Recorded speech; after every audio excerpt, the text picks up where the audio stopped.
já pregou em alguns acampamentos, né? Sim. Dos adolescentes. Então, fique à vontade. Muito obrigado, pastor. Boa noite, igreja. Que a graça do nosso bom Deus continue a reger esse culto e toda a nossa vida. Eu hoje venho com uma caravana grande, de longe alguns, um pouco de mais perto.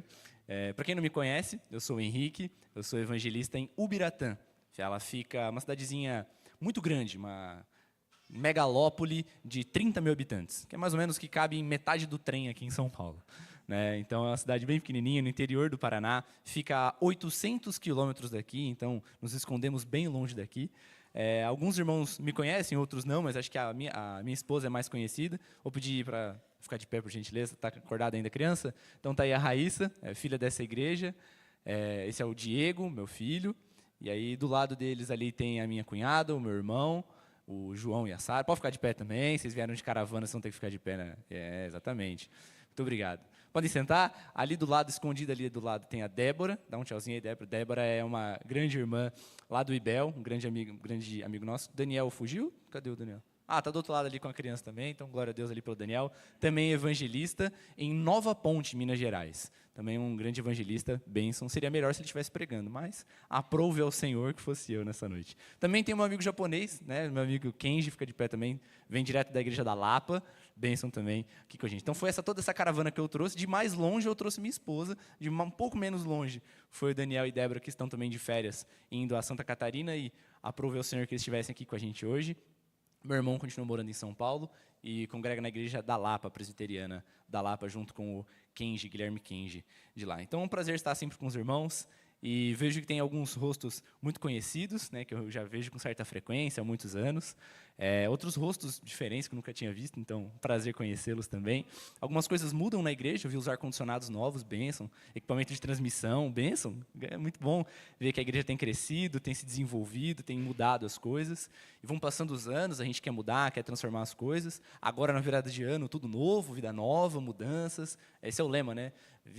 Ano novo, vida nova, vamos renovar as coisas, novos planos de emagrecer, de ganhar peso, às vezes está muito magrinho. Não, agora a vida vai para frente. Então, essas mudanças sempre vêm nesse período. Mas algumas coisas permanecem, algumas coisas não mudam. Né? E uma dessas coisas boas que não mudam é o nosso Deus. Ele continua se fazendo presente nas nossas vidas, independente da época, independente das circunstâncias. Ele é esse Deus presente. E é nessa verdade que eu quero meditar com os irmãos no Salmo de número 5. Abra sua Bíblia, no Salmo de número 5.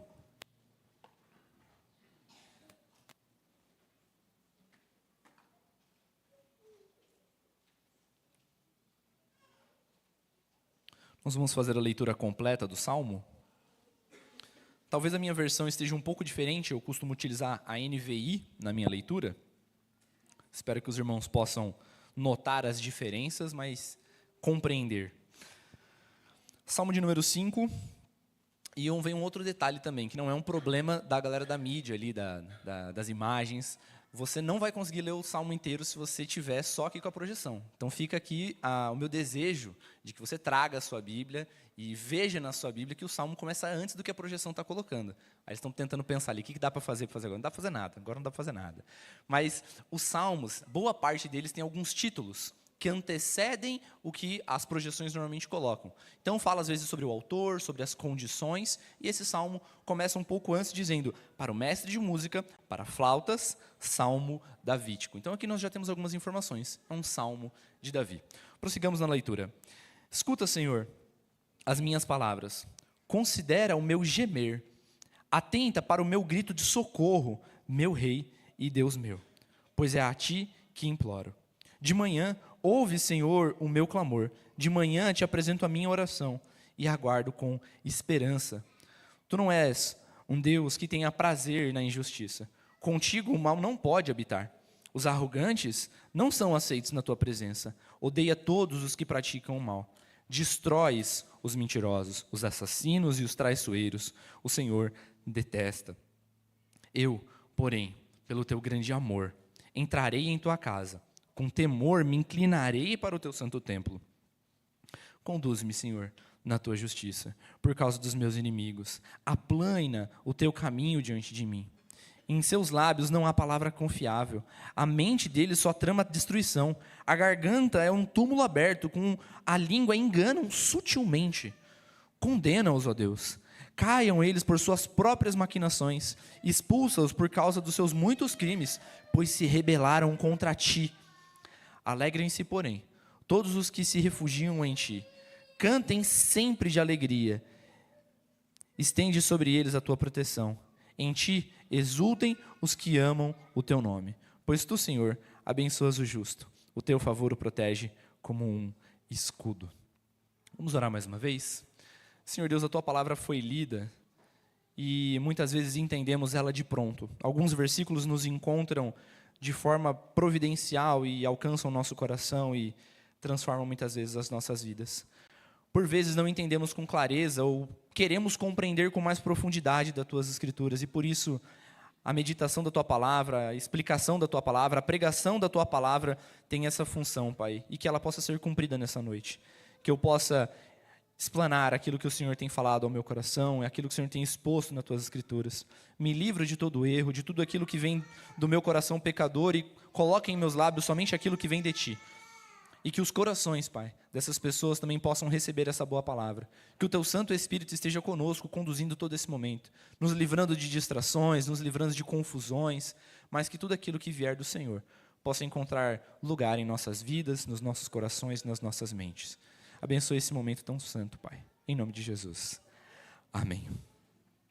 O Salmo de número 5, então, ele começa com um salmo de Davi. Ele começa ali explicando que é uma canção, que é um salmo de Davi, e ele começa falando sobre oração. Escuta, Senhor, as minhas palavras e considera o meu gemer. Por que Davi está orando nesse momento? Então, quando a gente vai começar a entender um texto, algo muito importante é você entender as condições. Então, por isso que esses títulos que antecedem muitas vezes nos ajudam.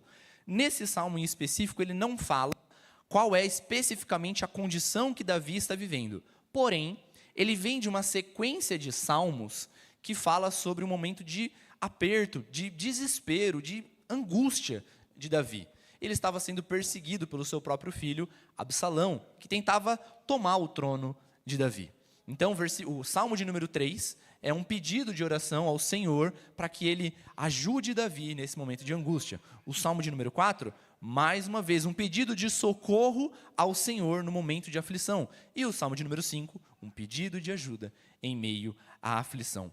E o que acontece, então, especificamente com Davi? Davi está sendo perseguido pelo seu filho Absalão, e ele começa a contar mentiras, enganar as pessoas ao redor, os súditos ali de Israel, o povo de Israel, e ao mesmo tempo a corte real.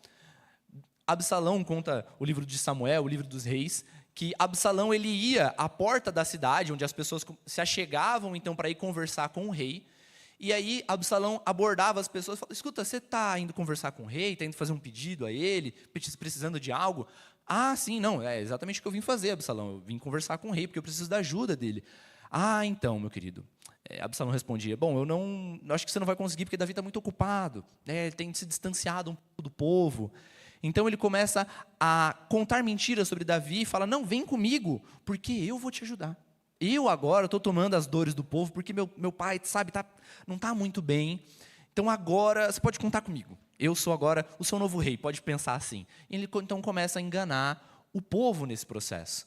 E ao mesmo tempo ele começa a usar da corte real para envenenar também com mentiras, com promessas, com ideias, dar ouvidos a algumas pessoas que já queriam tomar o trono de Davi também. Então começa a maquinar um plano para tomar o trono de Davi. E o que isso acontece? Bom, em dado momento, tudo isso começa a colapsar, os planos de Absalão começam a dar certo, então Davi é obrigado a fugir, do castelo, ali, do trono real. E ele foge para o deserto, e é ali onde ele escreve diversos dos salmos que vocês leem aqui nos salmos. Diversos dos salmos escritos são escritos em desertos, em angústias, em lugares terríveis, porque nesses momentos onde nós deveríamos orar mais. Muitas vezes oramos, muitas vezes pedimos, mas nem sempre. E isso é uma das coisas que nós aprendemos com Davi nesse processo. Que nos momentos da angústia, Deus se faz presente. É um Deus presente. Nos momentos de angústia, de aflição, Deus está presente conosco.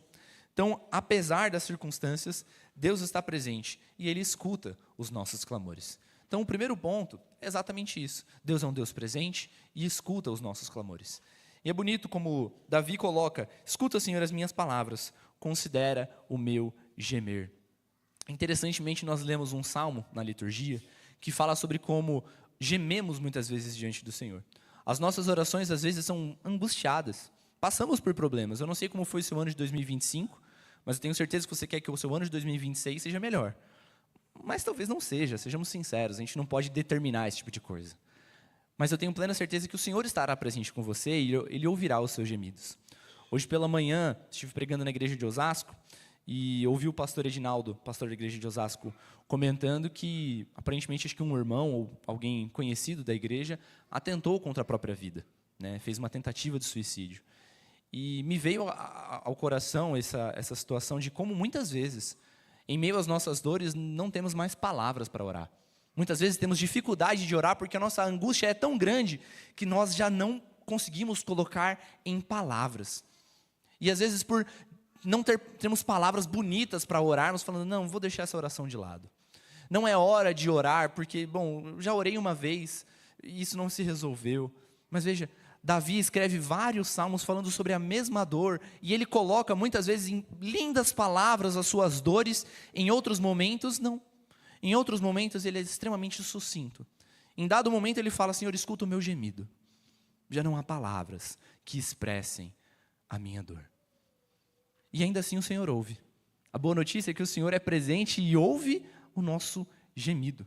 É dito no Novo Testamento que o Espírito Santo expressa diante do Senhor os nossos gemidos. Ele traduz as nossas orações com gemidos inexprimíveis. Então o Senhor está atento ao nosso pedido. E os versos continuam dizendo, atenta para o meu grito de socorro, meu Rei e meu Deus, pois é a Ti que imploro. Interessantemente, ele traz mais uma vez o exemplo do rei, tratando Deus como o verdadeiro Deus de Israel. Enquanto Absalão tentava enganar o povo e levar o povo para se distanciar do verdadeiro rei, que era Davi, Davi fala, não, eu não sou o verdadeiro rei em todas essas circunstâncias, mas Deus é o rei e Ele é capaz de ouvir os meus pedidos, dar ouvidos ao meu socorro, é a Ele que eu imploro. Então, apesar de ser um Deus presente, um Deus próximo de nós, a quem podemos e devemos ter um relacionamento constante, precisamos dessa atenção. Precisamos da atenção de que nós temos um rei diante de nós. Nós vivemos um tempo onde a igreja evangélica trata a Deus às vezes como qualquer coisa. Já não dá ouvidos ao Senhor como o grande rei sobre todas as coisas, o criador de todo o universo. Mas é só alguém, o cara lá de cima ou qualquer outra gíria que vou tratando ele como eu quero, do jeito que eu quero, faço como eu quero com esse Deus, que enquanto ele me agrada eu estou por aqui. Não se trata disso, meus irmãos. Se trata do grande rei que criou todo o universo e que deve ser respeitado, honrado, mas buscado nas nossas angústias. E no verso 3 ele segue, de manhã ouve, Senhor, o meu clamor, de manhã te apresento a minha oração e aguardo com esperança. Eu acho muito bonito esse relato no versículo 3. Ele me lembra muito o cuidado dos pais, da mãe, do pai, com crianças pequenas. Acredito que muitos aqui são pais, se não a grande maioria, e se não, ainda assim conhecem essa realidade que eu vou relatar. Crianças acordam cedo, né? Às vezes muito cedo, às vezes cedo, até a infância, né? Chegando na adolescência já acorda tudo tarde, é normal também. Mas vejam, as crianças acordam muito cedo, e quando elas acordam, elas pedem ajuda. Elas vão correndo para o quarto dos pais muitas vezes. Se tem essa oportunidade, pula na cama dos pais, dependendo da idade, e acorda e quer acordar o pai, procurando logo cedo um cuidado. Então ele quer ser amparado nesse momento. Ele quer a comida, então ele não sabe preparar o próprio café da manhã. Então ele fala, mãe, prepara o tetê. Mãe, eu quero comer a comida, um pãozinho. E ele vai logo cedo procurando a mãe, procurando o pai pela manhã. Muitas vezes, no meio da noite, quando o medo bate, é lá que ele corre.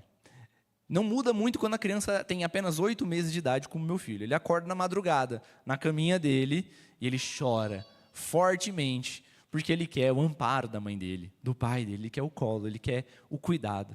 E é muito interessante, porque é uma realidade muito próxima, porque Davi fala, de manhã ouves o meu clamor, de manhã eu te apresento a minha oração. E eu sei que as nossas manhãs às vezes são muito corridas, principalmente em São Paulo. Agora que eu estou no interior, as manhãs acabam sendo um pouco mais calmas, mas não é sempre também não. Mas em São Paulo a gente acorda atrasado, estamos sempre correndo, estamos sempre atrasados. Mas o Senhor nos chama a, pela manhã, buscá-lo.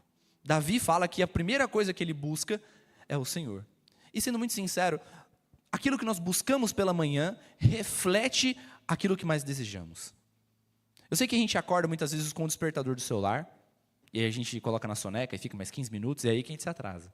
Mas, depois que nós levantamos, ainda assim, muitas vezes, voltamos para o celular. E aí procuramos algo que possa nos trazer alegria, refrigério e algo que nos ajude pela nossa manhã. Assim como uma criança corre para os seus pais, nós corremos para o celular, procurando uma mensagem no WhatsApp que possa nos alegrar, um bom dia de alguém, uma mensagem nova, algo que possa nos fazer despertar e nos alegrar nessa manhã e nesse dia. Às vezes procuramos no Instagram e passamos um longo tempo ali nos atrasando com calma, olhando o próximo vídeo, a próxima mensagem, e procuramos algo que traga alegria para o nosso coração. Mas poucas vezes começamos o nosso dia com oração. Davi fala sobre a oração pela manhã, mas nós cantamos um salmo, um hino, que fala sobre a oração pela manhã, ao meio-dia, ao findar o dia, e todo o tempo oramos sem parar, porque precisamos estar diante do Senhor. Porque é Ele que supre as nossas necessidades. Mas o nosso dia a dia evidencia que não é sempre assim que nós pensamos. Que nós procuramos, no momento de aflição, comida. Queremos descontar na comida a nossa angústia. Queremos procurar para o nosso dia triste um chocolate, um doce, um salgado. Ai não, hoje o dia foi pesado, eu mereço pedir uma comida, eu mereço fazer algo diferente. Escuta, não era para buscar no Senhor? Ele não era o nosso castelo forte, Ele não era o nosso refúgio, Ele não é aquele que nós confiamos de todo o nosso coração? Por que trocamos? O que aconteceu com o nosso coração que ele se distanciou do Senhor e tratamos como normal fugir da presença do Senhor nos nossos momentos de angústia? As crianças não procuram em outro lugar. Enquanto elas confiam no Pai, enquanto eles dependem, têm plena consciência de que eu preciso do meu pai e da minha mãe para começar o meu dia, porque sem eles eu não sou capaz de fazer algo. Ainda assim, nesses momentos, quando essas crianças começam a pensar, bom, eu tenho independência, então eles param de acordar os pais. Eu lembro quando eu comecei a ficar um pouco mais velho, eu já acordava, mas não acordava minha mãe. Eu já ia direto para a TV, me divertir. E vivemos assim, como crianças que acreditam que têm alguma independência. Mas em dado momento, nos vemos vazios, cansados, nos vemos em condições que sabemos que não estamos felizes ou abrigados das nossas tristezas. Então, eu queria que a gente pensasse o que nós temos buscado pela manhã. Eu venho de um contexto onde o café é algo muito buscado pela manhã. Eu não sei se você já ouviu a seguinte frase: antes do café eu não sou ninguém. Não fala comigo antes de eu tomar meu café. E veja, eu já falei que a comida muitas vezes é o nosso amparo. E o café ganhou um espaço especial na nossa vida. As pessoas andam o dia inteiro atrás de café como se ele fosse o nosso grande motivador. Beleza, cafeína ajuda, é verdade. Cafeína nos dá alguma energia, mas ela não é o nosso verdadeiro Senhor. Ele pode nos servir, mas nós não devemos servir a Ele. Nós devemos e podemos tomar um café, mas será que não é tempo de buscarmos o Senhor em primeiro lugar? Uma meta pessoal minha é orar antes mesmo de levantar da cama. Às vezes dá certo, às vezes eu volto a dormir, aí eu tenho que voltar à oração do começo, mas o importante é estarmos em constante oração. Colocarmos diante do Senhor as nossas orações, os nossos pedidos, as nossas angústias e o nosso dia. Mas não comece um dia longe do Senhor, porque Ele está pronto para ouvir o seu clamor. E o texto continua. Verso 4 ao verso 6 diz o seguinte: Tu não és um Deus que tenha prazer na injustiça. Contigo o mal não pode habitar. Os arrogantes não são aceitos na tua presença. Odeias todos os que praticam o mal. Destrói os mentirosos, os assassinos e os traiçoeiros. O Senhor detesta. O Senhor detesta a maldade, Ele rejeita essa maldade. Mas nós nem sempre. É muito fácil a gente falar, não, o pecado é ruim, essa é uma resposta certa. Mas se nós pecamos, precisamos entender que nós gostamos do pecado. Nós só deixamos de cometer o pecado quando entendemos que ele realmente é mau. Quando nós entendemos de todo o coração que esse pecado é ruim, aí sim nós nos afastamos. Quando o pecado deixa de ser confortável, amigável e gostoso, a gente sai para longe dele. Muitas vezes é quando a gente é pego no pecado. Nossa, agora me pegaram, vou ter que largar isso. Então, muitas vezes, as pessoas só largam um pecado quando alguém descobre. Puxa, eu fui pego. Não, parei, não vou fazer mais, tá bom? Não precisa brigar comigo, vou andar na linha agora. Então, agora o pecado deixou de ser agradável. Diferente do Senhor, um Deus de santidade, reto e perfeito, nós pecamos, porque nós amamos o pecado. E isso coloca um contraste muito grande diante do Senhor e nós. Nós colocamos, às vezes, um pecado como um problema nosso. E isso também pode ser um problema. Nós temos diversos pecados na nossa vida, mas às vezes a gente fala, não, eu tenho lutado contra X pecado. A preguiça tem sido o meu pecado e eu vou dar toda a minha atenção para lutar contra o pecado. O ano de 2026 é o ano contra o pecado. Talvez seja a sua meta. E bom, muito bom. Mas não feche os seus olhos para os demais pecados. Nós amamos os pecados e precisamos estar atentos a todos eles. Vivendo agora uma vida no interior, eu descobri que eu tenho um jardim no fundo de casa e que, quando eu não estou atento a todo o jardim, as pequenas ervas daninhas nascem em todo lugar. E aí eu comecei a me concentrar no caminho que eu faço até o escritório, né? Eu saio da minha casa, dou a voltinha assim, e nesse caminho do escritório eu tenho ficado de olho para arrancar todas as ervas daninhas que nascem. Tem dado certo. O problema é o restante do jardim. Não foque os seus esforços em um único pecado. É importante, mas não feche os seus olhos para os demais pecados da sua vida. Odeie o pecado como um todo. Entenda que você tem uma luta constante contra esse pecado. O Senhor, Ele odeia o pecado. Nós, às vezes, amamos essa maldade. O texto ele continua no verso 4, ele diz: Tu não és um Deus que tenha prazer na injustiça, contigo o mal não pode habitar. Os arrogantes não são aceitos na tua presença. Odeia todos os que praticam o mal. E aqui fica ruim para a gente, né? Porque nós, nessa noite, pedimos perdão para o Senhor porque nós somos pecadores. Porque fizemos aquilo que é mal diante do Senhor. E o Senhor rejeita toda essa maldade. E o verso 6 diz assim: Destrói os mentirosos, os assassinos e os traiçoeiros, o Senhor detesta. Eu gosto de fazer essa pergunta, mesmo que eu nunca ouça uma resposta. Você é um mentiroso? Se você fala que sim, é ruim. Se você fala que não, você sai como mentiroso também. Difícil, né? Não tem uma resposta certa. Mas o Senhor odeia a mentira. Porque o pai da mentira é o diabo. A própria Bíblia revela isso. E eu tenho uma dificuldade muito grande com a mentira. Eu prefiro engolir as maiores e mais duras verdades do que ouvir algumas mentiras. Trabalhando com um adolescente lá em Ubiratã, no interior do Paraná, é um desafio. Porque sempre é meia verdade, é uma dificuldade. Não só o adolescente, sejamos sinceros, né? Eu coloco sempre na conta deles porque eu estou perto deles, cadinhos. Mas sempre estamos mentindo.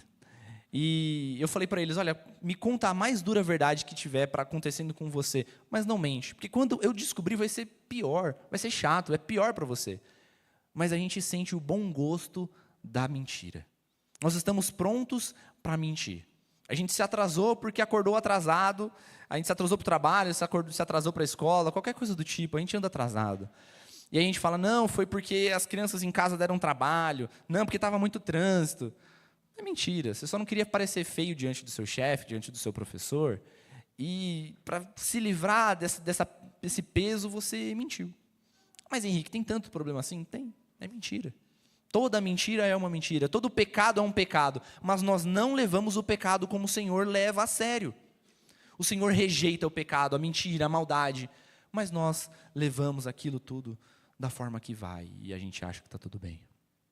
Mas nunca foi assim diante do Senhor. Todo pecado existe uma punição. E Ele rejeita o pecado, a maldade, a mentira. E, interessantemente, Ele continua dizendo que Ele destrói também os assassinos. E voltando para São Paulo, me lembrei como o trânsito é caótico. Muito difícil. Eu tirei a carta faz pouco tempo, então quem dirige é a Raíssa, um piloto incrível, mas sempre a gente fica com medo na estrada. Vindo aqui na Raposo, a gente sempre sabe que sempre tem uma notícia de um acidente, de um problema, e principalmente no final do ano, como as pessoas bebem de forma completamente imprudente, bebem e dirigem, e os estragos são feitos nas estradas. Mas além das mortes que acontecem nas estradas por imprudência, Eu vejo os assassinatos que acontecem sem acidentes, dentro dos carros, quando nós odiamos o próximo. Porque Jesus Cristo, ele diz que quando você odeia o seu irmão, você é tido como um assassino, você já o matou no seu coração. E quantas vezes não é o trânsito de São Paulo que nos faz assassinos? Mesmo que você não tenha bebido, mesmo que você não tenha batido o seu carro, mesmo que nenhum acidente tenha acontecido, o seu coração é tão arrogante que você fala, como é que ele pôde passar na minha frente? Ele é louco? Ele não está vendo? Que sem noção, eu não faria isso. Veja a arrogância. Veja como dentro de nós estamos prontos para falar, eu jamais faria isso. Eu não sou assim como eles. Que arrogância, não? Nós já nos vimos como mentirosos, somos assassinos. Henrique, o que sobra para nós? A boa vontade do Senhor, porque os versos continuam. Verso 7 diz, eu, porém, já que sou presbiteriano, entrarei na tua casa. Está assim na sua versão? Porque eu sou presbiteriano, eu vou para o céu. Porque eu estou todo domingo na igreja, eu vou para o céu. Porque eu dou o dízimo certinho, tenho um lugar na casa do Senhor. Nunca foi e nunca será, meus irmãos. Nunca foi e nunca será. A nossa bondade, a nossa fuga de algo, a nossa carteirinha presbiteriana, a nossa carteirinha de evangélico, isso não diz nada. O que diz o verso 7 diz, eu, porém, pelo teu grande amor, entrarei na tua casa, com temor me inclinarei para o teu santo templo. Veja a diferença do arrogante. Davi sabe que é um pecador. Davi tem noção, e ele sabe que ele não sozinho, não há como entrar na casa do Senhor, no templo do Senhor. Somente inclinado, com muita humildade, falando, Senhor, eu não mereço estar aqui. Senhor, eu sou um assassino, eu sou um mentiroso. Eu sou aquele que faz o mal, Senhor. E só porque o Senhor é muito misericordioso e bondoso, somente porque Cristo Jesus morreu numa cruz, somente porque Cristo Jesus se encarnou, e por isso nós comemoramos o Natal, porque pela grande bondade do Senhor, Ele se fez homem, se humilhou a ponto de nos fazer como nós, ter um corpo, mesmo Ele sendo infinito, mesmo sendo grandioso Deus sobre todas as coisas, o grande rei se torna um pequeno neném, porque Ele é o Emanuel, o Deus presente, o Deus conosco. Porque Ele é misericordioso e Ele é bondoso, Ele nos alcança. Ele se faz tão presente que Ele se faz homem. E pela misericórdia do Senhor, Ele se entrega na cruz. Por isso nós comemoramos o Natal. Por isso nós comemoramos a Páscoa, porque o Senhor é misericordioso. Porque o Senhor é um Deus presente constantemente. E só por conta dEle, da sua bondade, misericórdia e grande amor, nós podemos ter lugar na sua casa. E os versos continuam, dizendo, Senhor, conduz-me, Senhor, na tua justiça, por causa dos meus inimigos. Aplane o teu caminho diante de mim. Em seus lábios não há palavra confiável, a mente deles só trama destruição. A garganta deles é um túmulo aberto, com a língua enganam sutilmente. O verso 8 traduz muito sobre a realidade de Davi, mais uma vez. Trata muito sobre como as coisas vão se desenvolver e se resolver lá com eles. Lá você pode ler depois em Samuel, no livro dos reis, como essa batalha contra Absalão acontece. Davi ele não tinha um grande exército para ir contra Absalão e o reino de Israel. Mas interessantemente a batalha é travada em um bosque cheio de árvores e muito confuso, muito difícil de se lidar.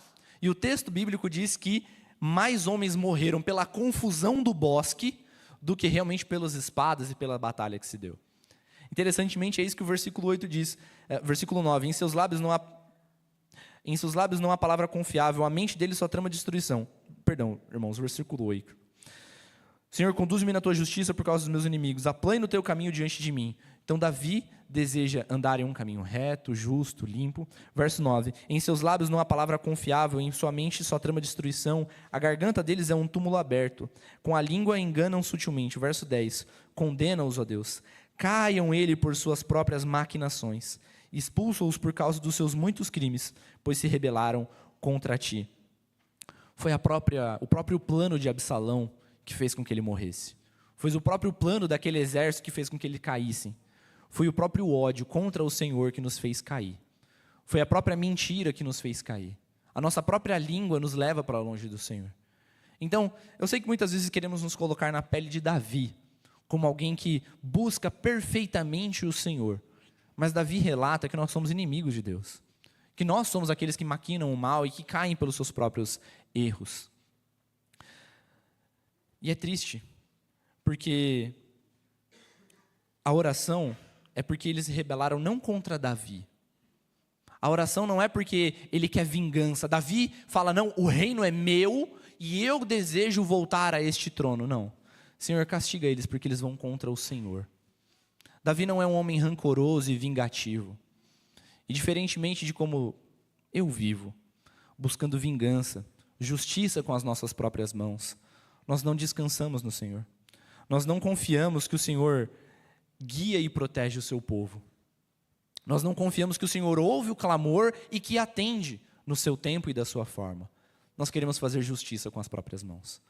Nós queremos que, olha, se eu tivesse a oportunidade, eu resolveria todos os problemas do mundo. Eu faria assim, assim, assim, assado. Pouca justiça de Deus, muita justiça com as nossas mãos. Muitas vezes nós vemos pessoas que cometem atrocidades. E falamos, bom, é compreensível, ele sofreu algo ruim.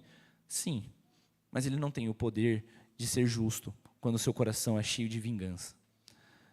E, infelizmente, nós queremos vingança e justiça contra os nossos inimigos, mas misericórdia para nós. 2 pesos, 2 medidas diferentes. Quando somos nós passamos às vezes num radar, a gente fala, será que pegou? Será que eles não perdoam não dessa vez? Só foi um pouquinho que eu passei acima. Tem misericórdia.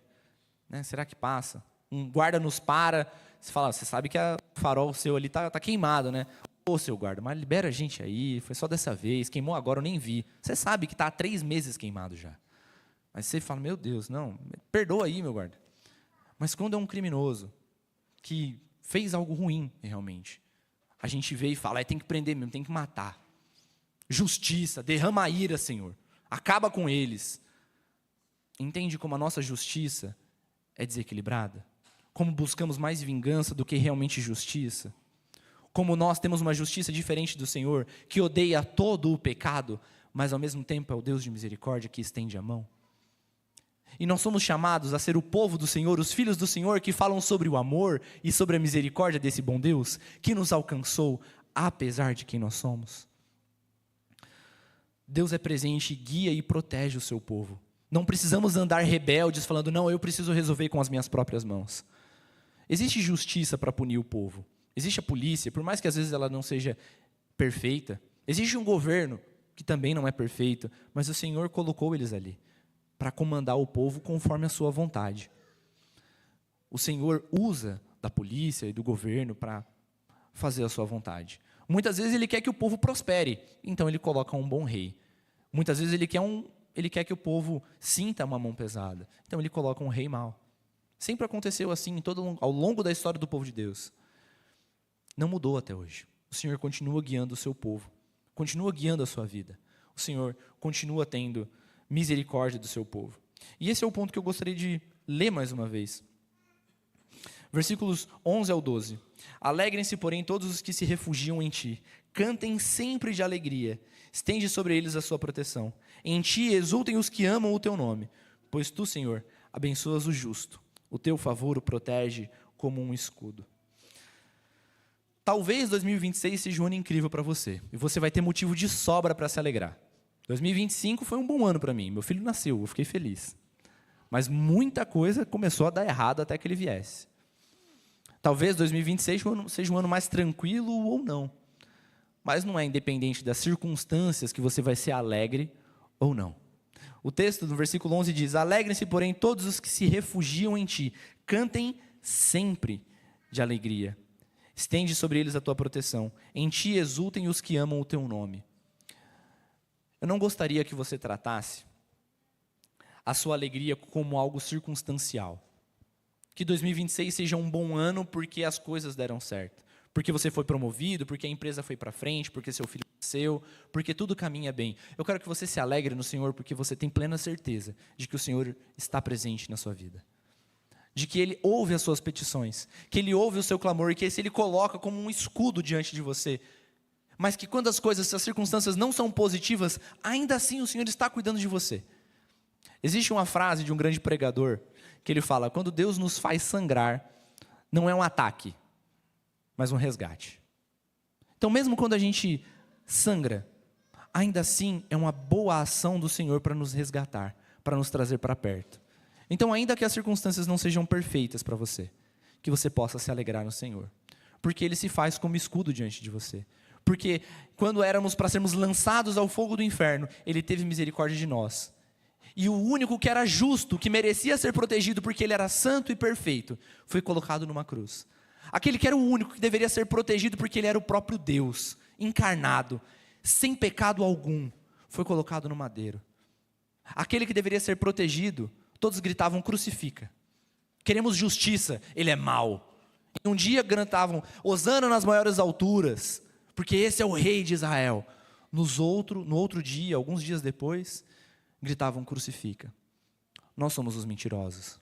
Mas ainda assim, aquele que era justo, perfeito, que deveria ser protegido, o único, se fez sacrifício pelos nossos erros e pecados, para que só então nós possamos conhecer a verdadeira misericórdia do Senhor e sejamos protegidos pela sua graça.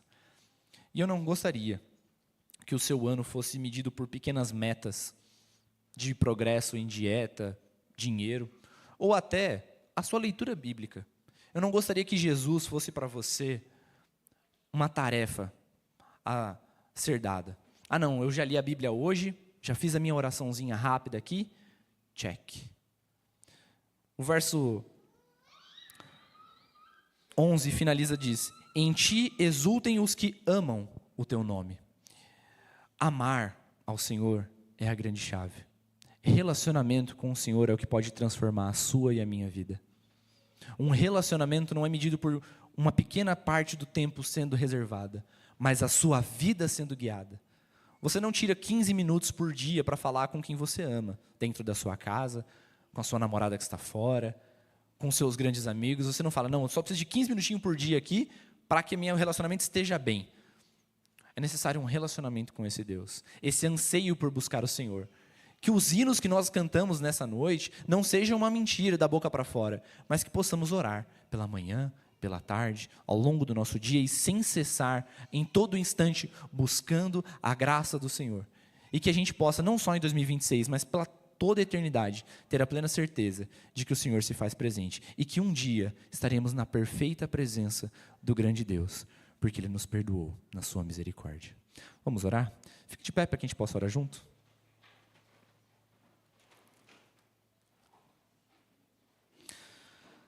Senhor Deus, o Senhor conhece os nossos corações e sabe os nossos clamores e as nossas dores, Pai. Que o Senhor possa olhar para os nossos gemidos, para as nossas angústias e para aquilo que tem sido um aperto em nossos corações.